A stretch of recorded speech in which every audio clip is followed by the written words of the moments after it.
পৃথিবীতে একজন মানুষই শুধু জানতেন যে তিনি পৃথিবীতে কতদিন বাঁচবেন, সেটা হচ্ছে সাইয়েদনা আদম আলাইহিস সালাম। ওনাকে বলে দেওয়া হয়েছিল উমরুকা আলফু সানা, তুমি পৃথিবীতে বাঁচবে 1000 বছর।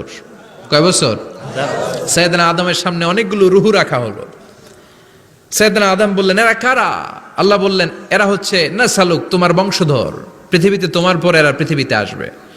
সাইয়েদনা আদম বললেন, আল্লাহ ওই যে একটা রুহু দেখা যায়, এটার নাম কি? আল্লাহ বললেন, হাদা ইবনুকা দাউদ, এটা তোমার ছেলে দাউদ, সে দুনিয়াতে নবী হয়ে আসবে, তার ছেলে সুলাইমানও নবী হয়ে আসবে। সাইয়েদনা আদম বললেন, মাবুদ, আমার ছেলে দাউদের কত বছর হায়াত আপনি দিয়েছেন? আল্লাহ বললেন, 40 সানা, মাত্র 40 বছর, 4 ইয়ার্স, 40 বছর তোমার ছেলেটা বাঁচবে। ও আল্লাহ, আমি বাঁচবো কয় বছর? তুমি বাঁচবা 1000 বছর। সুবহানাল্লাহ।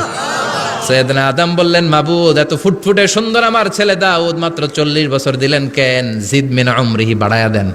কি করেন? সুপারিশ করতেছে পোলার লাইগা। কে? বাবা। আল্লাহ আপনি বাড়ায়া দেন। আল্লাহকে বাড়ানো যাবে না, লেখা হয়ে গেছে।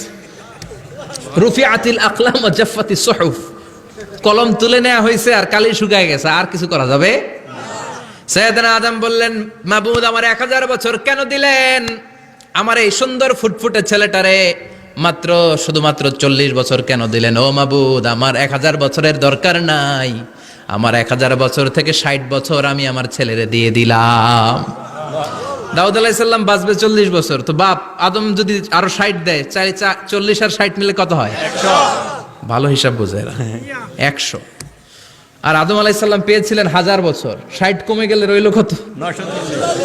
940 বছর পৃথিবীতে থাকার পরে মালাকুল মাউত চলে এসেছে। কারণ এটা on time, the death will come on time, it never late, কখনো দেরি হয় না।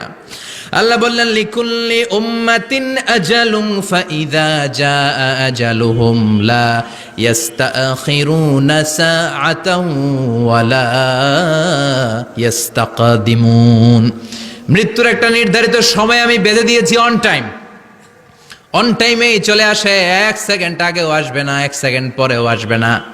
940 বছর বয়সে মালাকুল মাউত এসে হাজির, এসে বলল, জিইতু আন আকবাদা রূহাক, রূহ কবজ করতে আসছি। আদম আলাইহিস সালাম বললেন, রূহ কবজ করতে আসছো মানে? আমি বাঁচবো তো 1000 বছর। কয় বছর? মালাকুল মাউত বললেন, না না, ওই যে আগের কথা স্মরণ করেন, আপনি 60 বছর দিয়ে দিয়েছিলেন। কয় না, আমি দেই নাই, আমি আরো বাঁচুম, আরো 60 বছর পাওনা আছি, আমি দেই নাই।